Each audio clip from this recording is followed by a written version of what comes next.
Hello students, स्वागत है आप सभी का एक नए वीडियो में। जैसा कि आप सभी स्टूडेंट्स को मालूम है, अब आपको यूपी फ्री टैबलेट स्मार्टफोन का लाभ पाने के लिए डीजी शक्ति पोर्टल पे जाकर के जो यूपी फ्री टैबलेट स्मार्टफोन की ऑफिशियल वेबसाइट है वहां पे जाकर के अपना आपको ऑथेंटिकेशन करना होगा, अर्थात ई केवाईसी करना होगा। ये कंपलसरी है। अगर आप नहीं करते हैं और अभी तक आपको यूपी फ्री टैबलेट स्मार्टफोन का लाभ नहीं मिला है तो अब आपको इसका लाभ नहीं मिल पाएगा। बहुत सारे बच्चे ये कह रहे थे कि सर पहले तो ऐसा प्रोसेस नहीं था, हमें तो ऐसे ही मिल गया।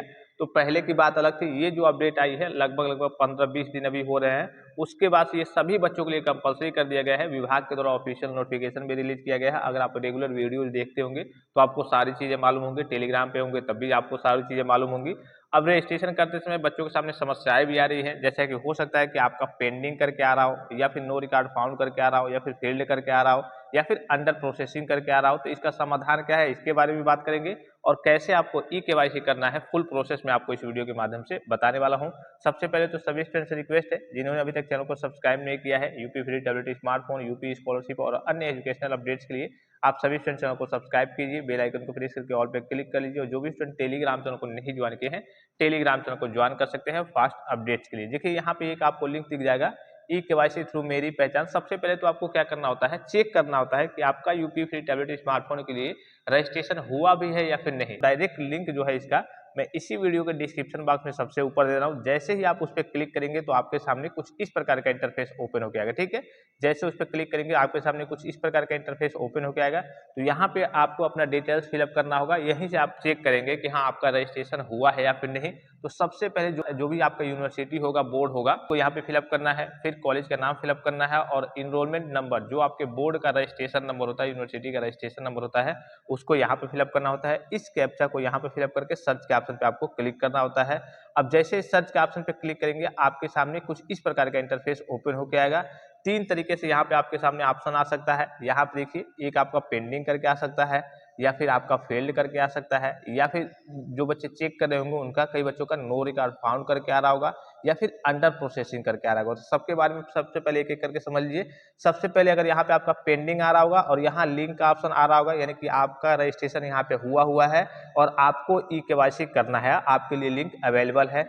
इसके अलावा अगर आपका नो रिकॉर्ड फाउंड बता रहा होगा, आपका जो रजिस्ट्रेशन है फ्री टैबलेट के लिए वो हुआ ही नहीं है। बहुत सारे केस में क्या होता है, कॉलेज वाले रजिस्ट्रेशन नहीं कर पाते हैं, या फिर आपका एनरोलमेंट नंबर, अब चूंकि आपको तो मालूम होगा अपने एनरोलमेंट नंबर, तो आप तो गलत तरीके से फिलअप नहीं करेंगे। एक बार करेंगे, दो बार करेंगे, बार बार तो करेंगे नहीं। तो कॉलेज वालों ने आपका जो डेटा है उसको कॉलेज के डीजी शक्ति पोर्टल पे अपडेट नहीं किया होगा, तो आपका रजिस्ट्रेशन वहाँ पे हुआ नहीं होगा। तो इस केस में आपका नो रिकॉर्ड फाउंड बताएगा, या फिर अगर आप फर्स्ट ईयर के स्टूडेंट्स होंगे तो आपका नो रिकॉर्ड फाउंड बता सकता है, क्योंकि अभी आपका रजिस्ट्रेशन नहीं हुआ है।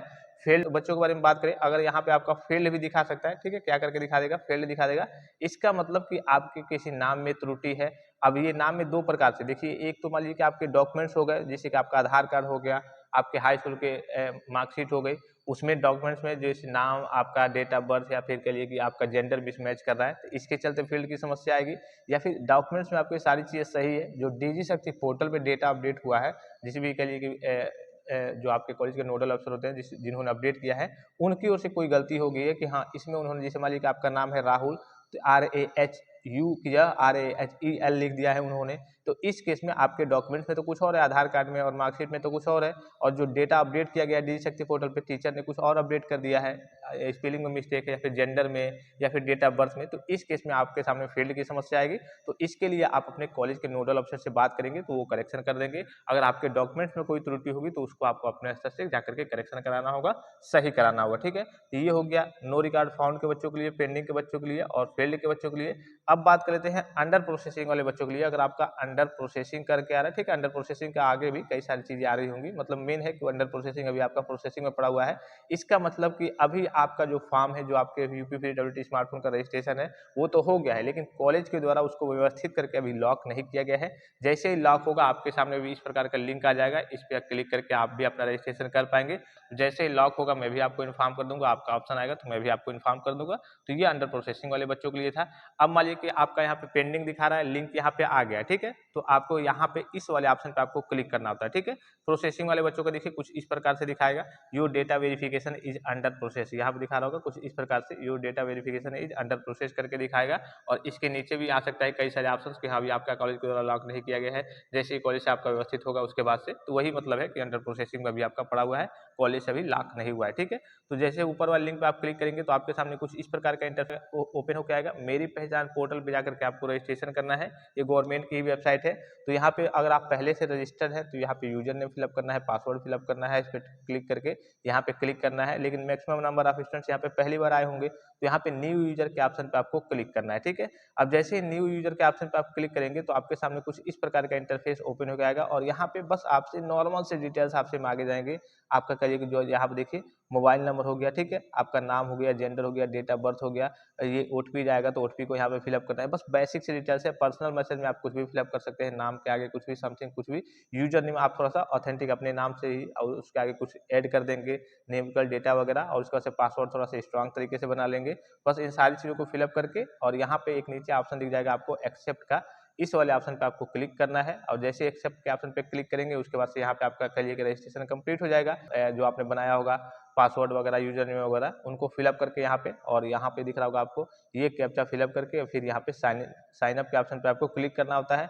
फिर जैसे ही साइन अप के ऑप्शन पे आप क्लिक करेंगे तो मेन ऑप्शन यहाँ पे देखिए ई-केवाईसी आ जाएगा, जो आधार का आपका ई-केवाईसी होने वाला है। तो यहाँ पे आपका देखिए आपसे पूछेगा कि आप ओटीपी किस माध्यम से भेजना चाहते हैं, मोबाइल नंबर पे या फिर ईमेल पे। तो जो भी आपको सूटेबल लगेगा मोबाइल नंबर ही चूज कर सकते हैं, ठीक है। उसके बाद से यहाँ पे ये जो कैप्चा दिख रहा होगा इसको क्लिक करके वेरीफाई थ्रू ई-केवाईसी के ऑप्शन पे क्लिक करना है और यहाँ पे ओटीपी आएगा, उसको ओटीपी फिलअप करके वेरीफाई के ऑप्शन पे आपको क्लिक कर देना है। फिर आपका यहाँ पे देखिए इस प्रकार से दिखाना चाहिए कि हाँ आपका सक्सेस हो गया है, कि हाँ चलिए आपका करिए कि जो ई-केवाईसी का प्रोसेस है वो कंप्लीट हो गया है, इस प्रकार से दिखाना चाहिए। उसके बाद से आपको यहाँ करना है होम पेज पे, यहाँ पे आपको क्लिक करना है। अब जैसे ही होम पेज पे आप क्लिक करेंगे फिर आएंगे तो देखेंगे तो यहाँ पे आपका दिखा देगा कि हाँ आपका जो फॉर्म है एक तरीके से फुल्ली वेरीफाइड हो गया है, यानी कि अब आपका जो रजिस्ट्रेशन है कंप्लीट हो गया है। अब आपको कुछ नहीं करना है, यहाँ पे इस प्रकार से आपका दिखाना चाहिए। अगर इस प्रकार से आपका नहीं दिखाता है तो समझिए कि आपका अभी तक वेरीफाइड नहीं हुआ है और आपका फ्री टैबलेट स्मार्टफोन करिए कि अभी भी लटका हुआ है। अब चूंकि जिनका यहाँ पे वेरीफाइड हो जाएगा तो वहाँ से विभाग के पास पूरा डेटा चला जाएगा और जो फ्री टैबलेट स्मार्टफोन बन के आता है वहीं से विभाग, पहले तो कंपनी बना करके देती है विभाग को, फिर विभाग की ओर से कि हाँ इस जिले में भेजना है, इस कॉलेज में भेजना है, तो वहाँ से बच्चों का जो डेटा वगैरह है कि हाँ इस बच्चों के लिए इतने बच्चों के लिए जा रहा है, वहीं से आगे से ही डेटा के लिए कि नाम वगैरह आपके वहीं पे चस्पा करके, मतलब उसी पे आपका स्टिकर लगा हुआ होता है, इसी प्रकार से आता है। अभी देखा भी होगा आपने, मैंने वीडियो भी आपको प्रोवाइड किया है कि किस तरीके से फ्री टैबलेट स्मार्टफोन होता है। अगर नहीं देखा है आपने तो प्लेलिस्ट में जाकर के देख भी सकते हैं, ठीक है। तो ये आपका कुछ इस प्रकार से वेरीफाइड दिखाना चाहिए, यहाँ पे आपका वेरीफाइड होना ही चाहिए, तभी आपको फ्री टैबलेट स्मार्टफोन का लाभ मिल पाएगा, अदरवाइज नहीं मिलेगा। आई होप कि वीडियो आपको इन्फॉर्मेटिव लगा होगा, सारी चीजें मैंने आपको बता दी। इसके अलावा किसी प्रकार का कंफ्यूजन हो, कोई डाउट्स हो, किसी प्रकार की क्वेरी हो तो आप कमेंट बॉक्स में कमेंट करके पूछ सकते हैं। फिलहाल इस वीडियो में इतना ही, इजाजत दीजिए, धन्यवाद, थैंक्स फॉर वॉचिंग, मिलते हैं नेक्स्ट वीडियो में।